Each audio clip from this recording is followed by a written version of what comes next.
Hej och välkommen till dagens avsnitt av Livet enligt kroppen.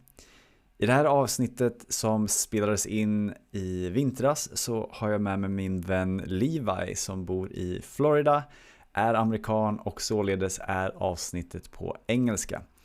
Och över tid så kommer jag bjuda in andra vänner och personer som jag ser upp till som pratar engelska helt enkelt. Så att vissa avsnitt kommer vara på engelska.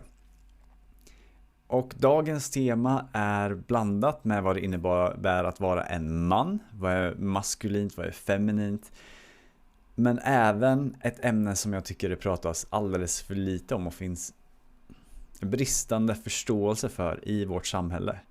Och ärligt talat så är det någonting som jag själv inte lägger mycket tid på, även om det direkt påverkar mig. Och det är manlig kroppsskam. För sen det här spelades in har jag lagt märke till så många killkompisar, män, kollegor och så vidare som lite skämtsamt säger att jag skulle behöva gå ner lite i vikt, eller jag har lite väl mycket bukfett, jag skulle vilja ha magrutor. Eller min egen resa som har varit mycket att jag är så smal, jag skulle vilja lägga på mig ett par kilon. Det här är någonting som inte riktigt fått plats tycker jag, för att det är ett väldigt stort problem för kvinnor, men det här påverkar även oss män. Så jag hoppas att du lär dig något nytt och låt oss sätta igång.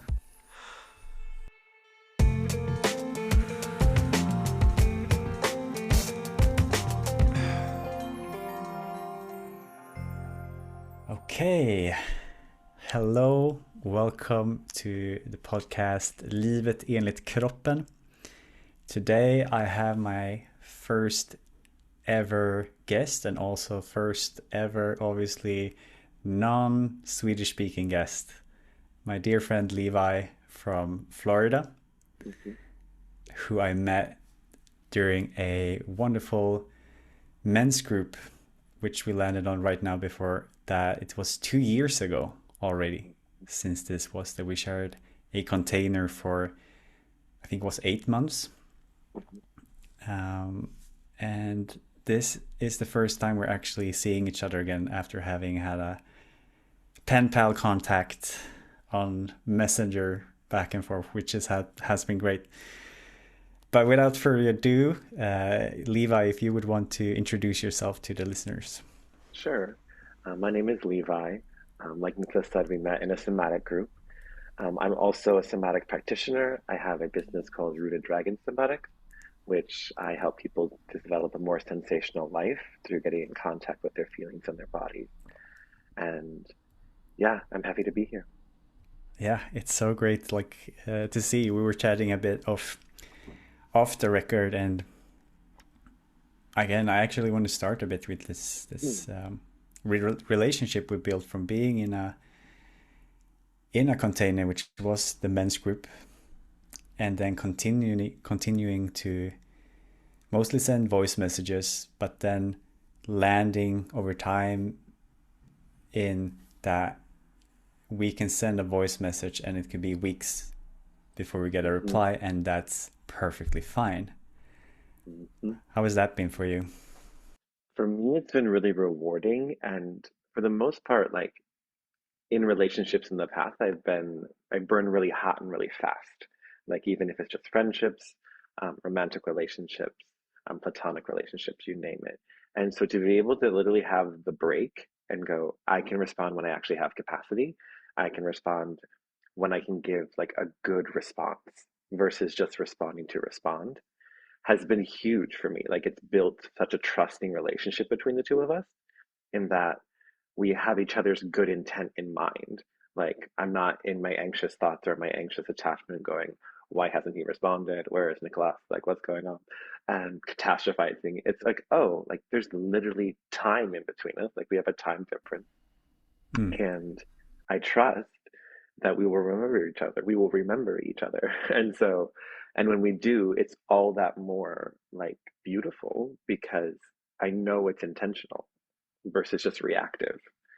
So that it's been really fun. It's been actually like super meaningful for me to take this into like my actual physical relationships in the US, like where I'm in person with people. Be like, oh, I actually can give a break in this, and I'm actually not going to be with you 24/7. And that's really been helpful to me. So, Yeah, yeah. mhm. No, I feel the same. And it's like the practice of feeling safe with that and having a relation with someone where I feel so confident that you won't forget about me, I won't forget about Mhm. you. It might be again a longer period of where it's not like present in my mind, but then like, oh yeah, I haven't heard from Levi for a while. And then maybe it turns out I didn't reply to you. And it's like, Yeah, oh, hello, here I am. and vice versa too, where it's like, oh, I haven't heard from Nicholas, and I'm like, oh, I haven't actually responded to that message from a week ago. So Yeah, yeah, yeah. I So hear you. I feel like to the listeners that find yourself a pen pal in in some way or form, where it can be just like the old school style, which like, oh, you have something to share, you share it, and then whenever the mail arrives, and then whenever they had the time to write a response, and the mail arrives the other way, that's your communication. And for me, like for my Mhm. system, my nervous system, that's yeah, it's so valuable. Mhm. Yeah, and Mhm. I also want to lift that for me being a what I call like a somatic relationship coach, and then having you as a friend, and our friendship and being able to share my thoughts about the topic has been huge for me because I don't really know anyone. I mentioned that to you. I don't know anyone in person that can relate to the same way about what we are doing, the Yeah. work we're doing, and how we relate to that, and our journeys, sort of. Um, so that's been also a huge thing for my growth. Mhm. So to you listening, to anyone working with me, also thank Levi for for helping me with the hard questions. Yeah, Yeah, and the feeling is mutual. Like I have some people in my direct circle that understand thematics, but like it's also so good to have someone who isn't in my day to day, like hear and process things with me that you don't have the same perspective all the time, which that different perspective is super helpful. So it's there too for me. yeah, awesome. And I think I would also like to talk a bit about the men's group, which is hosted by my favorite teacher. So the people on this podcast are going to hear about him a lot. But Luis Muica, just he has a business called Holistic Life Navigation, a great podcast. This podcast is inspired by that podcast. I'm inspired by his work. Yeah, so I'm just gonna set the container for what it was and what it is. Maybe you can still apply for next year if you're a man and listening to this for the men's group. But essentially, it's a men's group that you sign up for 6 months, and there's a couple meetings each month. One with the whole group, and then at least one with a small group. And Levi and I was in the same small group with 2 or 3 other men. And yeah, and for me, I'm curious about what drew you into it, Levi. But for me, a big part was that Luis marketed it with the part of like, okay, the trauma that men easily get when they go through puberty, which I never ever had, a thought about. I never reflected on that. Like I had explored my inner child a bit, but I never thought to explore my or build a relationship with my inner teenager, Mm. Hmm. the part of me that went through all that. So, is there anything else you want to add about what the the men's group was, and besides that, why did you join it? Yeah, I was looking for like masculine connection, Mm, and mainly from the point of a wounded masculine myself, where I knew I needed to face my fear of the masculine and also my fear of men. And when, as a queer person moving through this world, there's all these stories around who you are, and a lot of it gets projected on straight men. And so I wanted to join a group where I could discover and find safety with that. And Luis does a great job in kind of erasing that and just saying, like, we're all in this together. Like, we all have similar ways of moving through the world, and we all have a shared experience as men because we've all been through puberty together. We've all experienced similar trauma, and we have the same hormonal structure as well. So, like, there's a lot of things that are similar. So, for me, it really bridged the gap and made me so much more accepting of every man than just being like, I can only be friends with gay men or only be friends with bi or queer people or people that are like this. It really opened up my mind to be more accepting of that. And that was the main reason I joined. And then also, I just wanted connection, like, really just wanted connection. So, Mm. but yeah, it was very fruitful. To be transparent, it was one of the milestones in my life that shifted the trajectory and was able to lead me to where I'm actually here today having this podcast with you. So I'll Yeah. put that plug in there for that too.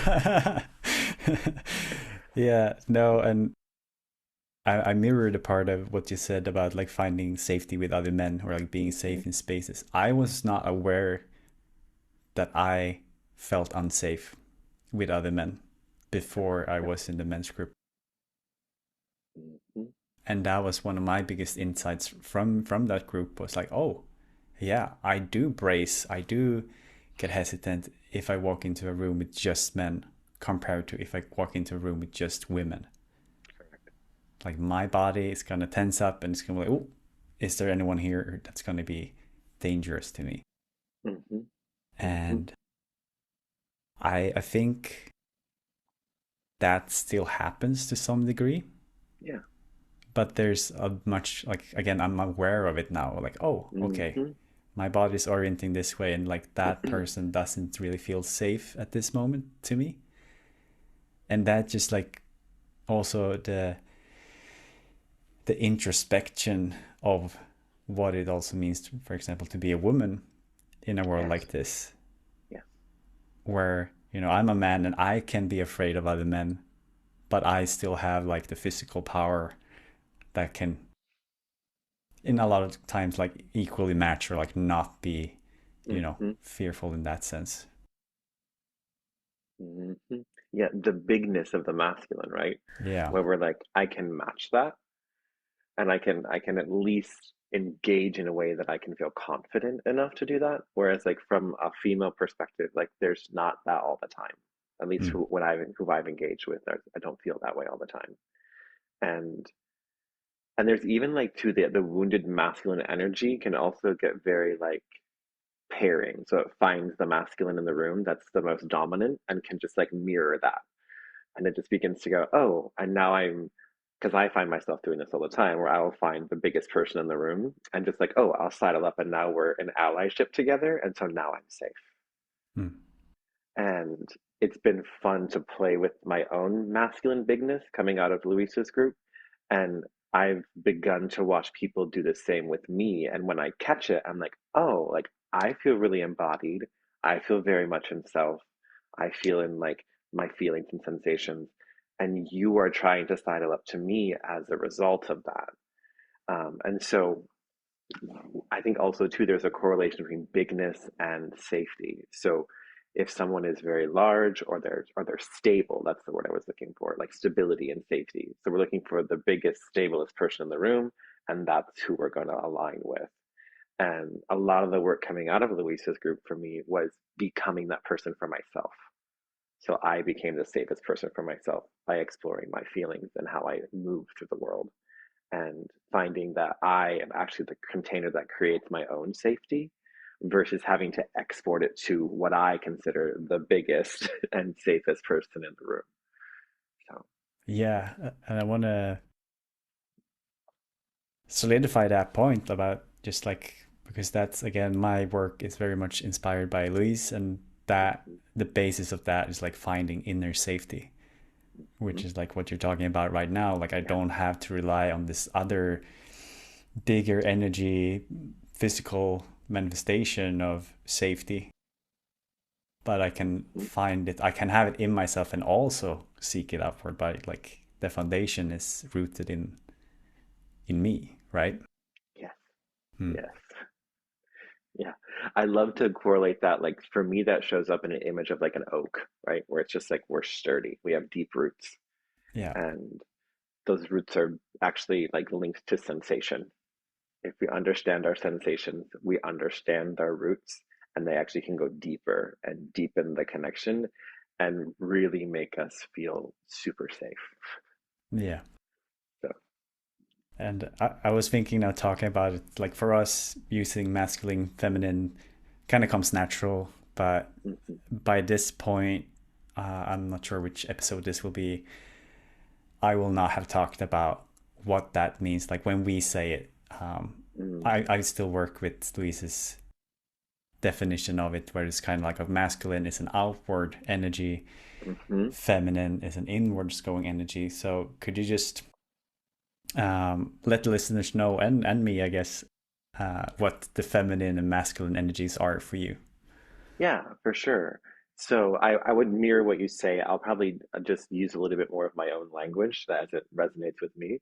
And yes, masculine is very outward. I also find masculine to be structure building and container holding. So the masculine is meant to show up and be very like boundary oriented. Like this is the way we're going to do this. And then when that happens and there's safety within those boundaries, and the feminine, which is the creative, the inward, the like the birth giving energy can actually show up in a really healthy way because the feminine doesn't want to give birth to ideas unless there's safety first. And so when you look at us as beings, men hold more masculine energy just because of how we're made up, and females hold more feminine energy because of how they're made up. But we all hold both. And so if I hold good, safe, boundaried, clear energy for myself, my creativity becomes alive and I birth new ideas, I birth new structures, I birth new concepts, reimagine things. And the feminine can do the same for itself when it's given, because the feminine can show up in a good boundary way for itself and the female as well. And then their ideas can come out.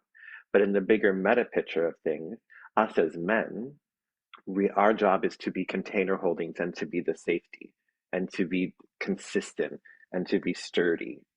And when that happens, the people in our lives, no matter if they are in a male body or a female body, feel safe to create, feel safe to express, feel safe to emote.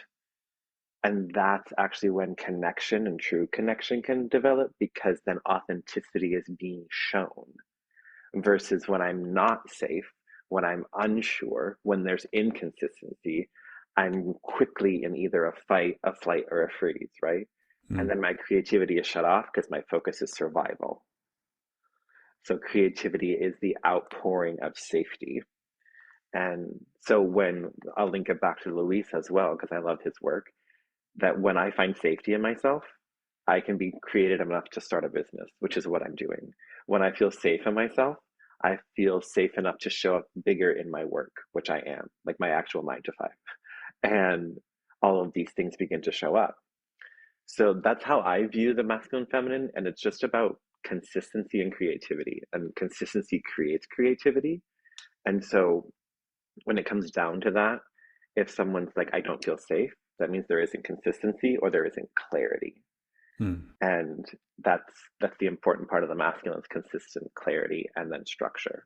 I think it's the top three for them. Um, yeah. And then just holding it. That's probably the most difficult part for the masculine is holding the container. Because we can set it up and go, this is the way things should be, but then it's like an emotion comes in, or we're tired, or we're exhausted. We just want to collapse, Yeah. which I think is also important from the male perspective to have strong male friends, which is what you and I have built from this group as well. And because strong male friends hold the masculine better than the feminine ever can. I think the feminine can do a great job at that. But when a male holds a male's masculinity, there is such safety and such certainty and trust that needs to be in that connection piece. So that's I think that's I'll close it out there. But that I think is super key. Is the male connection as well. Yeah, I love it. And definitely, as someone who has struggled with fear of intimacy, and in a Mm-hmm. sense still do, like that's part of my journey, and having overridden boundaries and whatnot, to be in a space where virtually being held by other men and feeling as safe as I do with my female friends, Mm-hmm. with people from across like the other side of the planet, essentially, that's that is huge. And in regards to what, like talking about the feminine and masculine, I also want to lift something that I found very fascinating from the group, was that differentiating, for example, being held by masculine energy, like physically being held, like a hug, Mm-hmm. compared to being held by the feminine energy. Mm-hmm. And just like having someone like strong, solid, like again, it was you mentioned, like container holding you, Yeah. to like create like your own boundaries, like holding your container so you can feel more. Well, as like a feminine is like the soft easing into, like surrender of like, okay, I can melt into this. Mm. And that for me was like to picture like what is the masculine, what is the feminine. For me, to like, okay, yeah. So Mm. like masculine being held by it, the feminine like easing or like melting into it. Yes. Yes. Yeah. Mm-hmm. Mm-hmm. And No, I I, love your use of the word melt because that just paints the picture completely. mm, Yeah. yeah, and I also want to be clear.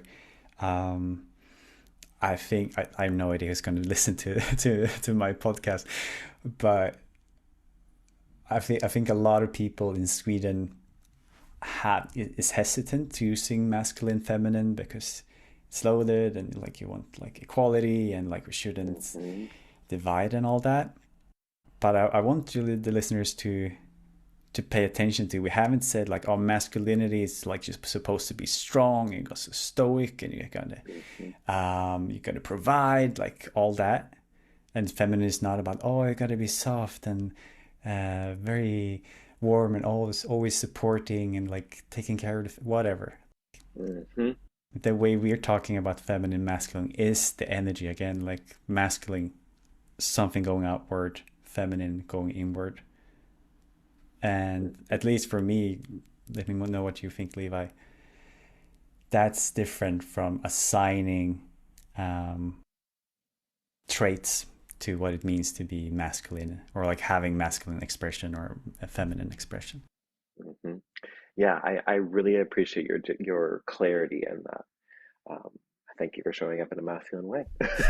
Because um, I think what I will add to that is that we have to move from a space of radical accountability because this isn't about exporting things to anyone, it's about owning our own experience. So, this is about me fully owning that I have all of my power, I have all of my creativity, and I have all of the ability to live that I want. I don't fall into a role. Mm, And I think roles are where we can get gummed up because we roles also are safety mechanisms. If I know this is what's here, then I know where that I'm okay. But how I move with myself and with other people in my like friendship circle is that we are radically accountable for all of our actions and we are radically accountable for our existence.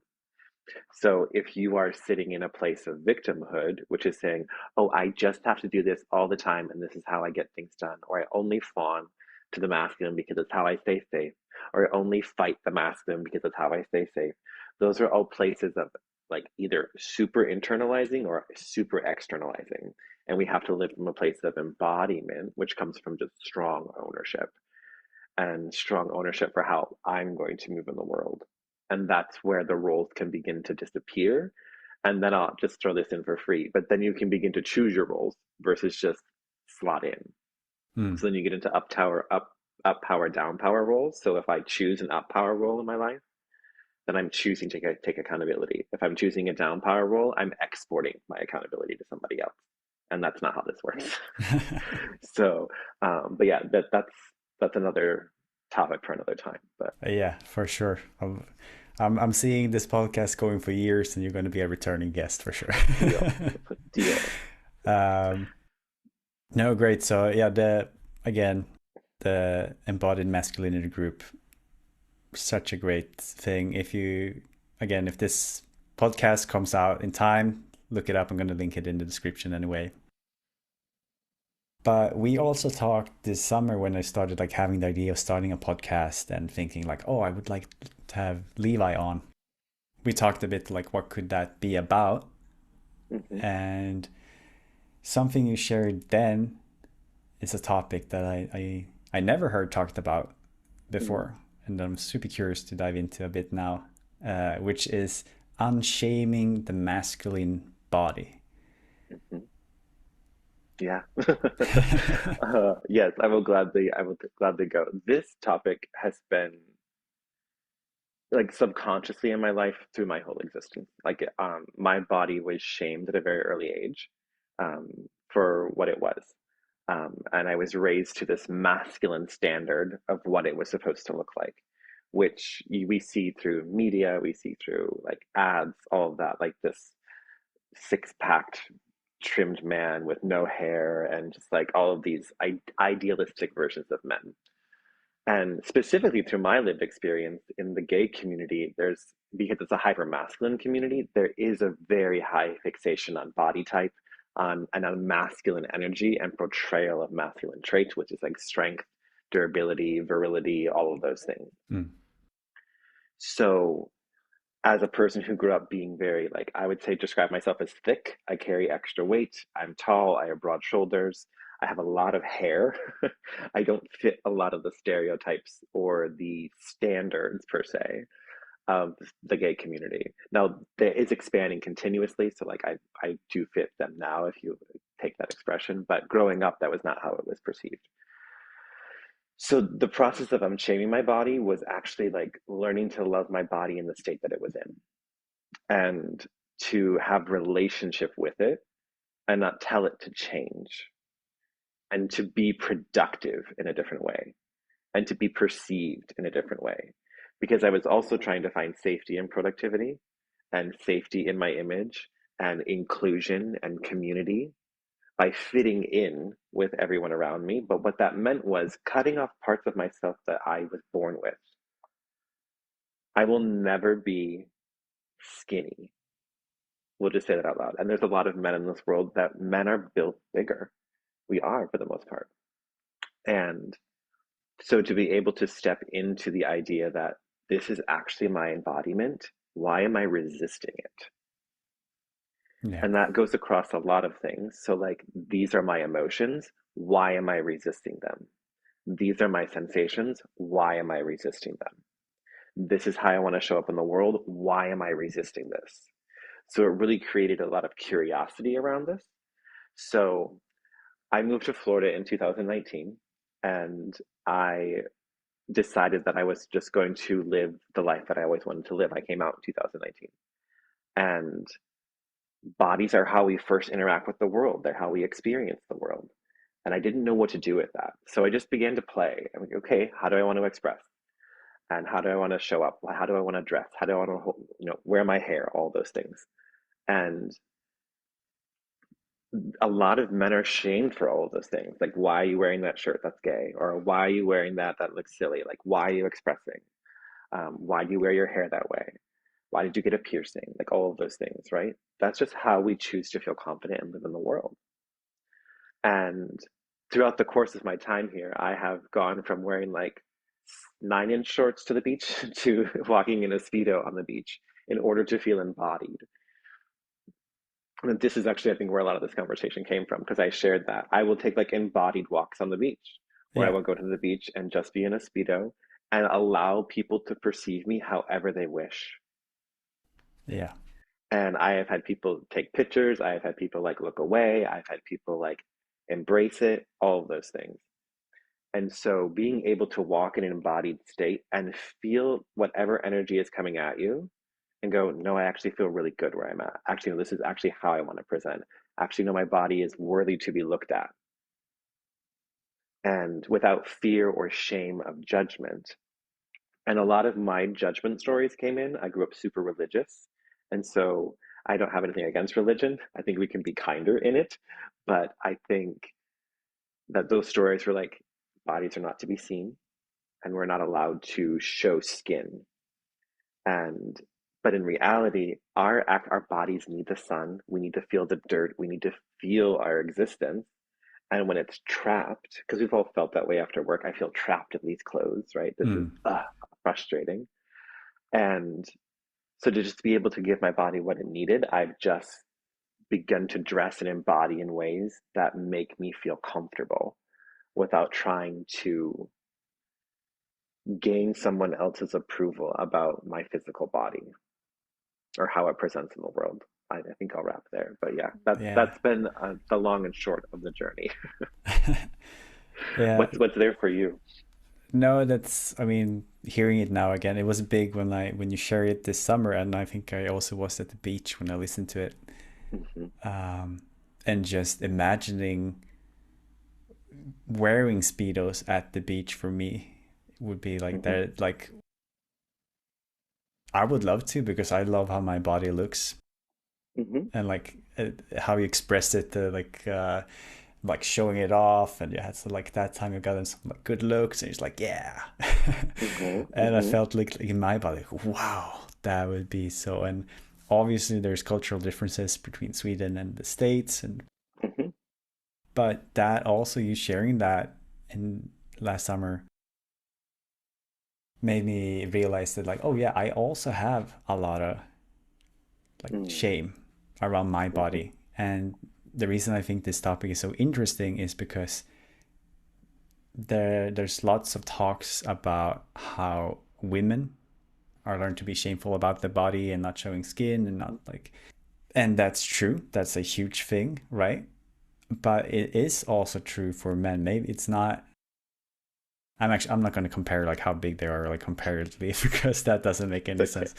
um but it's not talked about, Correct. and that is a limit to how we can, as you mentioned, like express ourselves and show up in the world, based on like, okay, somewhere we learned that we're not, first of all, we're supposed to look a certain way, Hmm.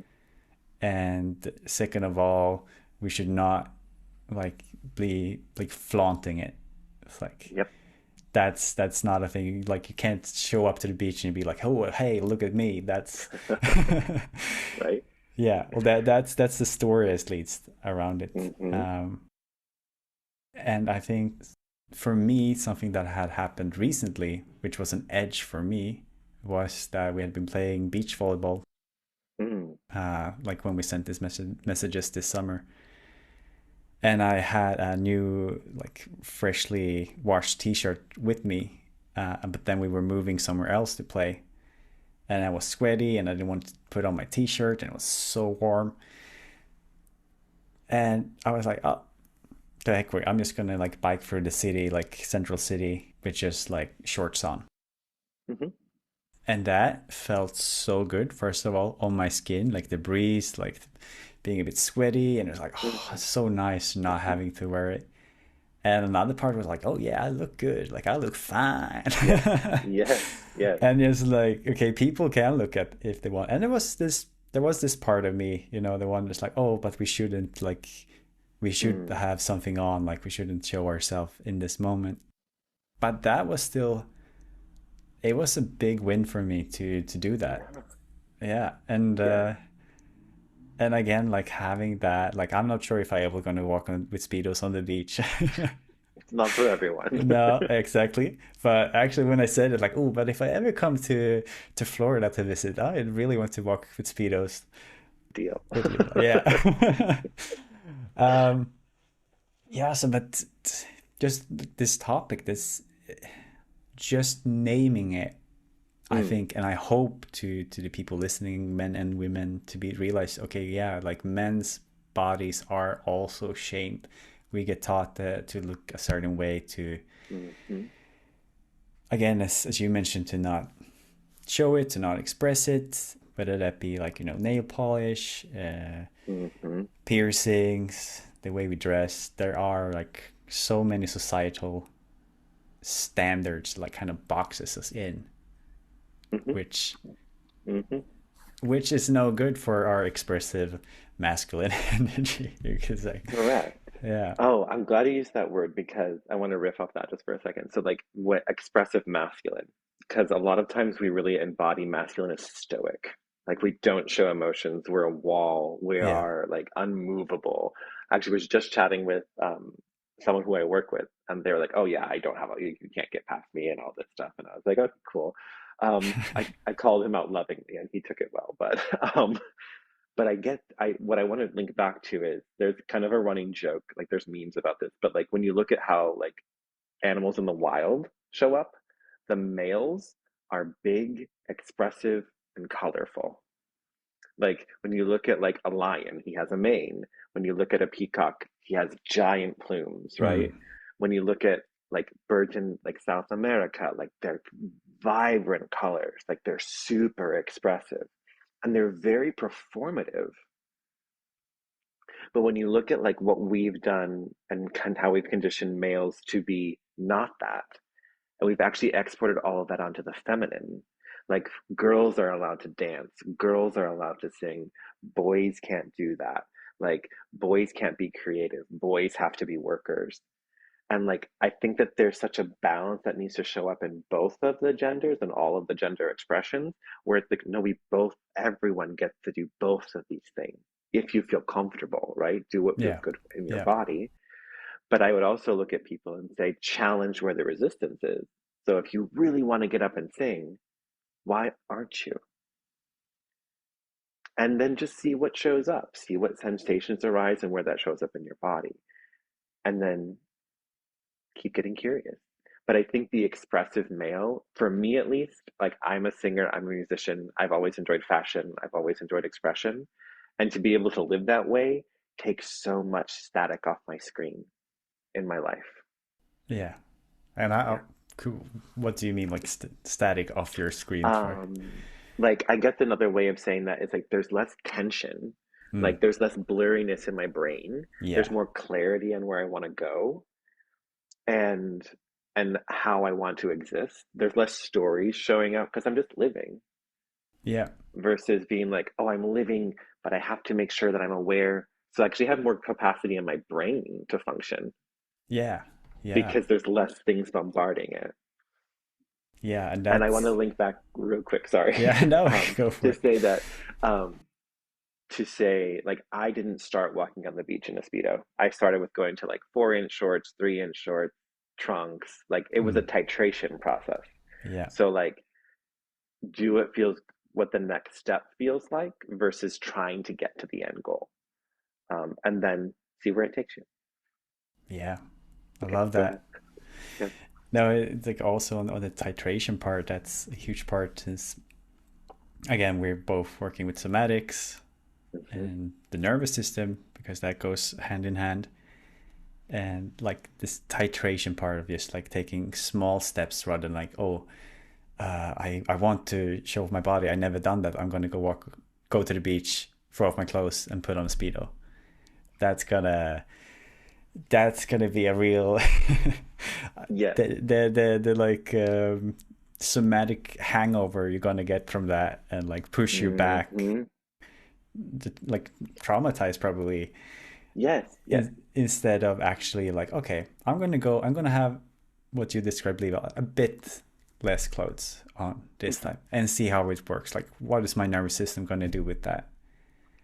And then build up. It is, I always say, like, it's somatics and building capacity is the same as going to the gym and lifting weights. Yep. It's like you're not going to go there and like lift twice the amount that what you lifted early in your life. You have to like go slowly to not get injured, and by going Hmm. consistently, you're going to get Hmm. stronger, and then eventually you're going to be speedos Levi on the beach strong. Yes. Yes. I want to say too, like when we feel the intensity of the overwhelm, so like I want to do this thing, Mm. I've actually been playing with the sensation of overwhelm, and I'll link this in this way. Like when we say, "Oh, like I'm going to go to the beach and just do the really big thing that I want to do," right? like you hit it on the head when you're saying we're actually like matching the traumatization and the overwhelm just on a different level. Hmm. So it's the same energy, we're just expressing differently. So we actually haven't changed the somatics in the system. I Yeah, actually don't yeah. feel embodied. I feel just as activated, but I'm doing something Hmm. that I wanted to do. And for me, the goal of somatics is to feel so in the moment and so in myself that when I get to the point where I'm like, oh, I've wanted to do this for forever, and here it is, I actually get to soak it up Yeah. and Yeah, go, 100%. oh. And the one other thing, sorry, is that I'll link back is that overwhelm is just creativity that wants to be expressed. Yeah, I love that. Hmm. Overwhelm Hmm. is just creativity that wants to be expressed. Yeah, that's a good one. I think you shared it before as well in our Yes, pen pal yes, for messages. sure, for It's sure. so good. But just coming back a bit with, how we like what's okay in society to wear, like, okay, Mm. now it's shorts, for example, Hmm. for men, like on the beach, and like in general, like the norm is what I'm talking about. Hmm. Hmm. And something that happened also early summer, I found when I was back home at my parents' place, like where I grew up, I found pictures that they had taken from a vacation to Thailand when they were in the 20s, something. So I guess this was like somewhere mid 80s or something like that.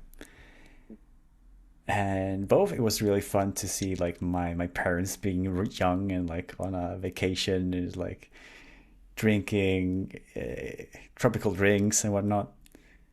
But also, it was really, what's the word I'm looking for? It was really eye opening in a sense to see my dad in speedos. Mm. So like my dad at the age kind of similar to mine, a bit younger, but then being wearing speedos and just like rocking that. And I was like, yeah, that looks really good. That clicked in me, and also coming back to the conversation we had earlier during the summer, that like, okay, this used to be a thing.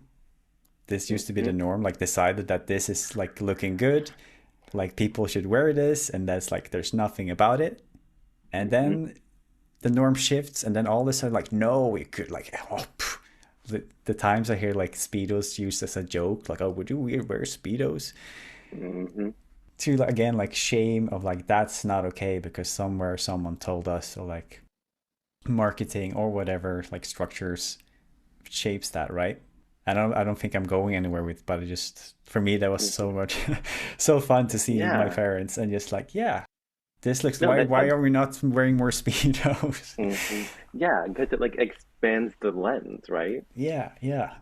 Yeah. Hmm. I completely agree with that. I completely agree with that. And I think something too that pops up for me in this is that by not being exposed to other bodies, so many stories get created that aren't true. Hmm. And I was listening to someone talk about this the other day where it was like people like if you see other people's bodies, your body becomes normal. Like, but if I don't see other people's bodies, then my body is shamed. I don't know. It's unique. It's so different. It's so weird. Yeah, And when in reality, it's like, no, like bodies are different, just like people are different. Like we just have to embrace what that is. And by doing that, we're also embracing who we are. And for me, that was huge because I was like, oh, there are bodies that are very similar to mine. And I don't judge those, but I judge my own. Or I don't know how to accept those because I don't know how to accept my own. Both of those exist. So, yeah. I'm curious about, for any man or woman listening, but I guess particularly for men because that's what we've been talking about, hmm. that they're listening and they're like, oh, but I don't have any shame around my body. Like I haven't da da da da. Like this doesn't apply to me as it did for me up until like 4 months ago when Levi shared and like, oh wait, but I'm like have shame around my body. What I'm curious to hear about. Do you have any suggestion or way to explore this, to like be curious about your own male body, to Hmm. see where like where am I holding back? Is there an expression that I'm not allowing? Yeah.